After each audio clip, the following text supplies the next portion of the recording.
आज मुझे अपनी असीम शक्तियों का आज मुझे अपनी असीम शक्तियों का तब पता चला जब पड़ोस वाले अंकल ने पूछा,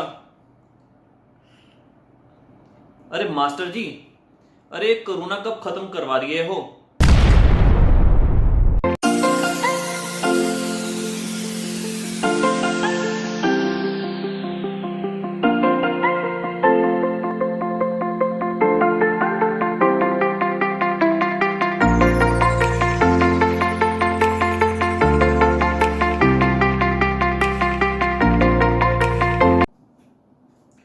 ગુડ મોર્નિંગ ઇન્ડિયા, કેમ છો?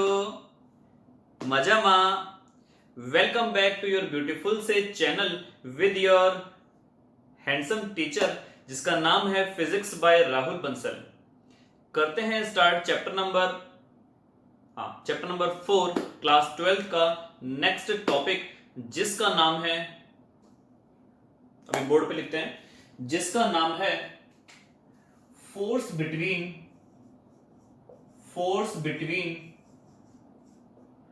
To parallel conductors carrying current.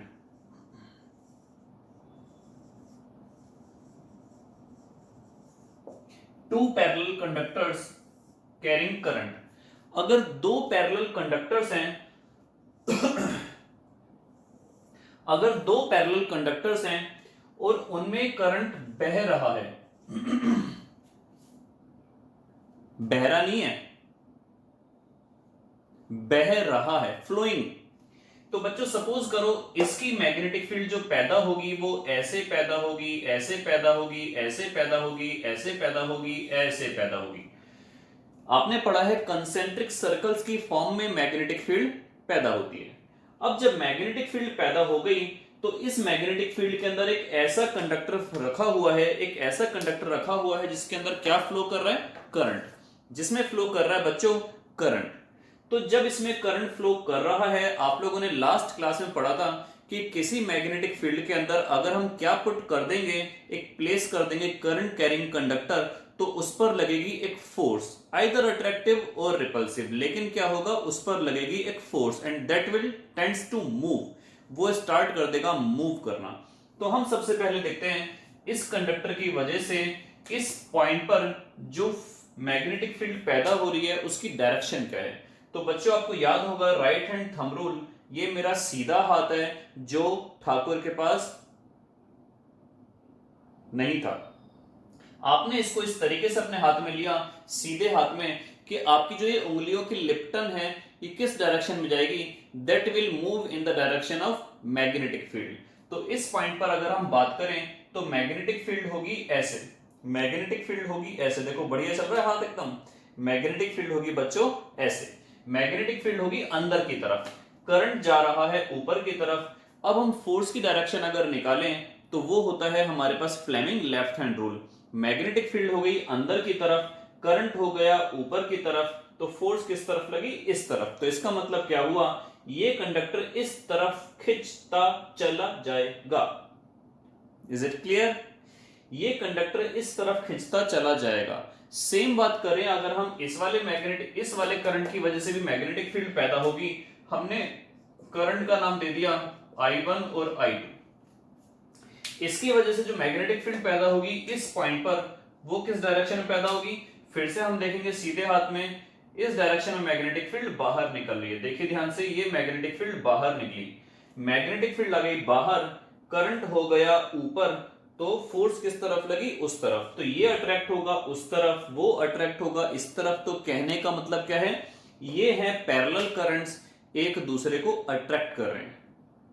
तो आप इसमें खुद लॉजिक लगा सकते हो कि अगर इनमें से एक करंट मैं अपोजिट डायरेक्शन में कर दूं तो ये एक दूसरे को रिपेल करना चालू कर देंगे।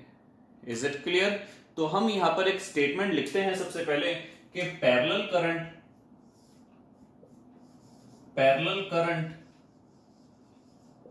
Attract each other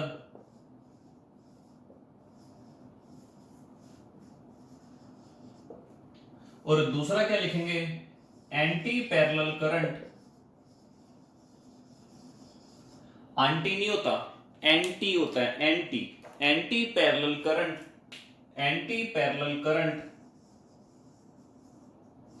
repel each other, anti parallel current repel each other. Is it clear? अब बात करते हैं बच्चों, अगर मान लो इनके बीच का डिस्टेंस मैंने मान लिया r, इस पॉइंट की वजह से यहां पर जो मैग्नेटिक फील्ड पैदा होगी वो होगी म्यू नॉट अपॉन में 4 पाई इंटू ट्वाइस, इस करंट की वजह से मैग्नेटिक फील्ड पैदा हो रही है ट्वाइस I1 अपॉन में r। तो हम यहां पर यही लिखेंगे, अगड़म सगड़म झगड़म डब्बा गोल वो सब लिख लेना कि let there are two conductors carrying current in the same direction having value I1 and I2 and at a distance r meter apart। इन दोनों की लेंथ आपने सपोज करो मान ली दोनों की सेम मान ली, L1 L2 या डिफरेंट भी मान ली, उससे कोई फर्क नहीं पड़ने वाला। तो बेसिकली यहां पर हमने इसकी वैल्यू क्या मानी, दोनों की सेम लेंथ मान ली L। हमने लेंथ दोनों की बच्चों सेम मान ली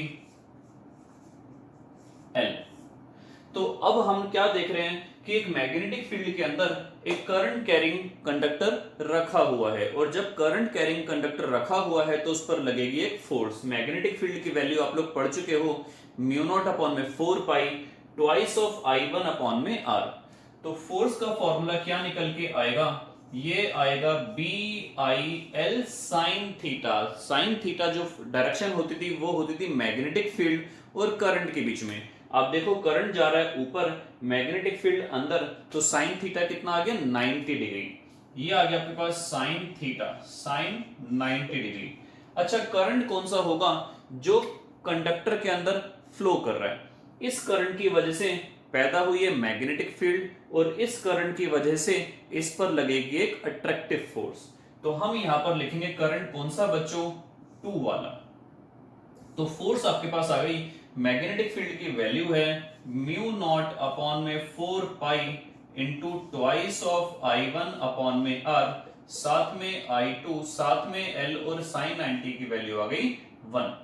तो हमारे पास कुल मिलाकर फोर्स का फॉर्मूला मिला म्यू नॉट अपॉन में 4 pi into 2I1 I2 L upon में r। ये आपके पास मिला बच्चों फोर्स का फॉर्मूला। आपके एनसीईआरटी में फोर्स बहुत कम यूज होती है, force per unit length use होती है। पर लेंथ का मतलब क्या हो गया, ये वाला L चला जाएगा नीचे, ये F बाय L का मतलब हो गया म्यू नॉट अपॉन में 4 pi into twice of I1 I2 upon में r। ये आपके पास निकल के आई फोर्स पर यूनिट लेंथ। इसकी यूनिट जो होगी वो तो होगी न्यूटन, जैसा कि आप लोग जानते हो। लेकिन बच्चों इस क्वांटिटी की यूनिट होगी न्यूटन पर मीटर, इस क्वांटिटी की यूनिट होगी न्यूटन पर मीटर। तो ये थी आपके पास force between two parallel conductors carrying current. हमने क्या पढ़ा कि अगर करंट होगा एक ही डायरेक्शन में, एक दूसरे को अट्रैक्ट करेगा, अपोजिट डायरेक्शन में होगा एक दूसरे को रिपेल करेगा। इस तार की वजह से इस पॉइंट पर मैग्नेटिक फील्ड है अंदर की तरफ, जिसकी वजह से ये इस तरफ खिंचता चला आ रहा है। इस करंट की वजह से फोर्स लग रही है, तो हमने फोर्स के फॉर्मूले में लिखा BI2। मैग्नेटिक फील्ड की वैल्यू हमें पता है फॉर्मूला, तो हमारे पास कुल मिलाकर ये वैल्यू निकल के आई। बच्चों यहां से हम एक बहुत इंपॉर्टेंट डेरिवेशन लिखने जा रहे हैं, सॉरी डेरिवेशन कह रहा हूं मैं, डेफिनेशन लिखने जा रहे हैं, जिसका नाम है एम्पियर। आप लोगों ने 11th पास करके आए हो, तो 11th में आप लोगों ने पढ़ा होगा, चैप्टर नंबर 2 के अंदर था आपके पास यूनिट्स एंड मेजरमेंट के अंदर। चैप्टर नंबर 2 में यूनिट्स एंड मेजरमेंट में आप लोगों ने पढ़े थे 7 फंडामेंटल यूनिट्स, और उनकी सातों की ऐसी ऐसी डेफिनेशन थी जो हमारी आज तक पल्ले ना पड़ी, तुम्हारे क्या पल्ले पड़ेंगी। तो बच्चों उनमें से एक डेफिनेशन थी एम्पियर की, और वो एम्पियर वाली डेफिनेशन पल्ले पड़ने वाली है। तो वो डेफिनेशन क्या है, आइए देखते हैं।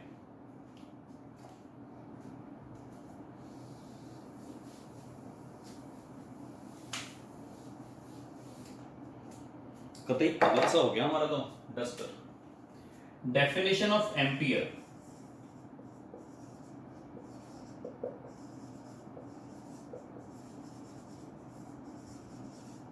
Definition of ampere. Definition of ampere में क्या है बच्चों, आपको पता होगा म्यू नॉट अपॉन में 4 पाई की वैल्यू होती है म्यू नॉट अपॉन में 4 पाई की वैल्यू होती है 10 की पावर -7। तो हम यहीं से स्टार्ट करते हैं कि अगर मान लो दोनों के अंदर कितना कितना करंट फ्लो कर रहा है 1 एम्पियर, I1 की वैल्यू 1, I2 की वैल्यू 1 और डिस्टेंस भी कितना है दोनों के बीच में 1 मीटर। तो ये 1 हो गया, ये 1 हो गया, ये 1 हो गया, इसकी वैल्यू है 10 की पावर -7। तो आप देख सकते हो यहाँ पर ध्यान से कि F अपॉन में L जो आएगा आपके पास वो 2 इंटू 10 की पावर -7 आएगा। ये क्या निकल के आया? Force per unit length. एक बार डेफिनेशन लिखते हैं, उसके बाद समझाएंगे। 1 ampere is that much current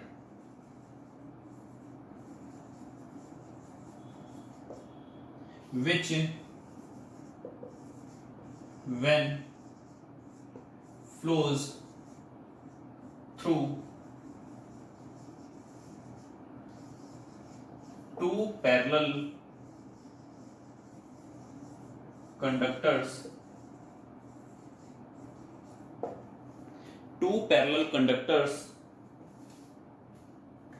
situated in a free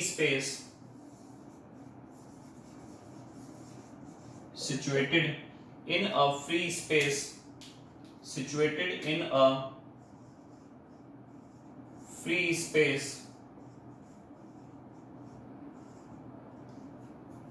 may attract or repel each other with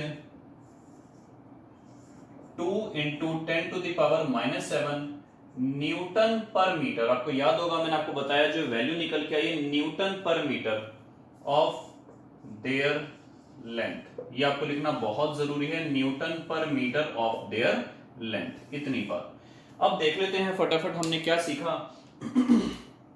1 ampere उतना करंट है which when flows through two parallel conductors, जो पैरेलल कंडक्टर्स में से अगर फ्लो करे दोनों में से, situated in a free space, इसमें एक चीज लिखनी रह गई, situated in a free space at a distance of 1 meter apart, at a distance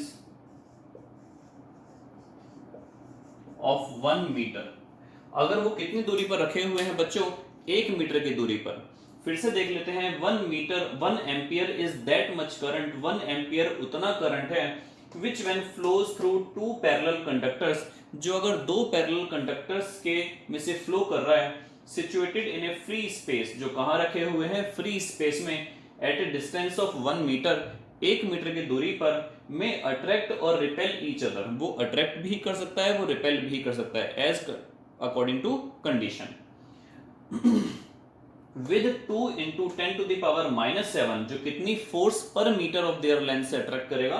2 into 10 की पावर -7 न्यूटन पर मीटर ऑफ देयर लेंथ। इसमें मैं आपको खास बात बता दूं, अगर आपके एग्जाम में न्यूमेरिकल आता है फोर्स निकालने के लिए, तो आप ध्यान रखना ये फॉर्मूला ना लगाकर आप ये वाला फॉर्मूला लगाएंगे, क्योंकि इसमें लेफ्ट हैंड साइड पर है फोर्स, लेकिन यहां पर लेफ्ट हैंड साइड पर है फोर्स अपॉन में लेंथ। तो आप ये फॉर्मूला अप्लाई करेंगे if you have to solve the numerical and to find the force. लेकिन अगर फोर्स पर मीटर लेंथ आपको निकालनी है, फोर्स पर मीटर निकालना है, तो आपको उस कंडीशन में ये वाला फॉर्मूला अप्लाई करना पड़ेगा। तो ये थी आज की क्लास, और नेक्स्ट क्लास में हम स्टार्ट करेंगे बच्चों कुछ, ये डकार बार बार आई जा रही है, कुछ नए से इंटरेस्टिंग से टॉपिक।